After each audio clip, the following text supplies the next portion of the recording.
Abo angare ji ormi gadu ba malaka sa walibba amma me da igafatu qarshi takkaate keddume debi huma fuga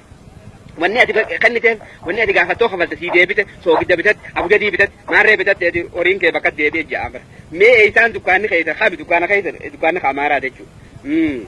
kana achina mallega amare khoni to wanni tijiru ummata oromo khana dabam sisu da dulati lola khan ertira guri خان أسمرت جو ارتلا جوري خان تجري دبر خان وقاعدين جد بكا هودنت خان الدورة ورانو الدبلس ما ورمو خان الدول كسودان أكان أمني هندي أمنا ورمو غير هندتو هرمي أكا أمو فيبر أكا جباب بتوفي مالجا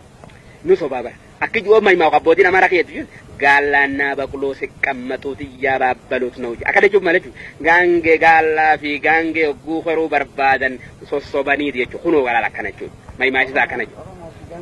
Oromoo fi gaangee hoggaa fe'achuu fedhan sobaniitii fe'ataniidha. Akkana jechuungaa maal uummata kana sobuu jechuun abooruun sobabnu abadaan namni sobamu hin jiru. Ammoo isin kan duuba dubbiin tun nama dura hin galiniifillee kunoo dhagayaa nuti isinii himne. Deebisee maal hogguu jaynummaa Oromoo tana arrabsu akka inni jiru yagaallaa zamachaa iska calanqooya. Maal jechuun Oromoo yoo lolte calanqoon dabartu jechuu isaatii beeklaa. Kuni maaligaa akka namni hamilee qabu akka namni muratee duuba hadhaa cinqii waa hunda obsee bilisummaa san hin keenyeef hatu dhawame irra tarkaanfatee hatu irra naga duuba bilisummaa san akka hin keenye qalbii cabsuuf akkana godha jechuudha. Sanbira kutiga yoo xiqqoo Oromoon jabanatteen ni arrabsaa bara ammas akka jiru gaallaa sisalatteen bacara qajaantilaa isoo fedhal jedhe Oromoon yoo jabanatte halkan ji'aatiin shamshiyaa qabattee deemti jaalala ammas hoggaa maskiinummaa teenyetti mahimaaf akka jiru gaallaa qimaal balla injire nyaattuu jamma ifii budur nyaachuu ture sanuma amma garagalee gaa ifii injireen wadda barfate amma tana ja'a beek. خان أما سمالجا طوري ديولاجي تلقي قف وان فتو قف وان ياتون قف أبو جديد أموقت دوبغاتي يدي هبالا متخنة خانت تخنيتي دي ما دولاجي أروما ما تدول كيس وانبدأ تدولاجي نبو وانبدأ ليس خبدأ إيسا وانبدأ تدول كيسا واتك خالين كامل خانيا هاتن كامل خاوة خلسيول دي اللي ميلر ران كامل خاية دول كيسا جي خان خاقندا خايداتي بكت جلابا هم قف أكنا دوبغا قفضلا ممتا خيني قدو تجيرا أماري كانت تجيرا ممتا خيني بيخا جالوان Oromoo teenya eegaan dubbii tana duubaga eega dubbii akkanaa tana duuba akkanaatun eega nu mudatte maal godhuu qabna wanni godhuu qabnu maaltu nurra jira wanni nurra jiru maali sheekan jenne kabiiran jenne liqamanbarin jenne namnummaan tokkollee namni Oromoo ta'e kaloon horsiisu kalafa qotu dhiiran jenne dhalan jenne xoorin jenne madabanyaa ka xoorsaraayitii keessa jiru madabanyaan jenne ka magaalaa keessa jirulleen hundi keenya boru jenne osoo wala awwallu dubaga wanni biraan hin qabatini wanni nurra jiru duuba nun tufatamne hundinu kajeela bo Oromoo tana mu haa qabannu jaati aboogaa tunqaani kha'a obboleen keenya yeroodhaan kaa duba giseen halafaa kaanu haa duba gabrummaa tana gingilannu firraa facaafnu sheenaa fi eegeen gara boodaa jan akkasanitti duba ka sheenaan booda nutti nafne mootummaan Amaaraa dargiin jantuni mootummaa yeroodhaati umriin sii baati ama isiin duraanuu yeroodha yeroon sii dhumte amma hiikkaan isiigaa maal jechuudha ta yeroodhaati jechuudha waan tana taateef duba wanni eenyuun jirtu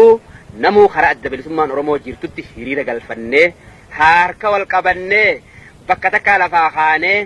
qabachuudha yoggaa kaan ammoo sheenaa jala lama kanutti isin qabanne isin jenna addi bilisummaa Oromoo haa jiraattu iznii rabbiitiin Oromoon ni mooti iznii rabbiitiin Oromoon haa mootu iznii rabbiitiin Oromiyaan haa bilisoomne إذن ربيتين أرميان حابلسم الله أكبر العزة لله ولرسوله وللمؤمنين كهم نكبو كإزاك أبو رب ما تقو ربي تقو بينه لفها خانو يا أبلينكين السلام عليكم ورحمة الله وبركاته الله الله الله أكبر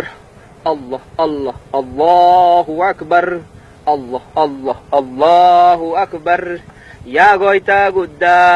قدا هندرا نجابيسي جابا شوفرا يا غويتا قدا هندرا نجابيسي جابا شوفرا أروميا يا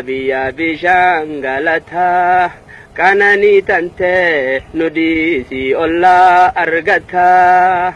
أروميا يا بي شانغالتا kanani tante nudisi olla argata Oromia ya bi shan anani daima Oromiyaa yaa biyya midhaan aannanii daa'imaa owwaa qabbantitee sirra wal qixaa edaa tanaaf namuu sirra wal fitaa Allah Allah Allahu akbar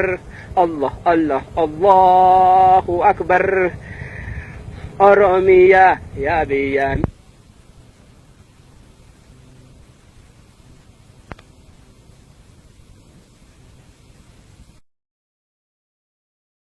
Abo anggaari ji ormi gaatu maallaka isaa waliif baase amma mee dhaqii gaafadhu qarshii takka haase kennume deemi humaaf gaaf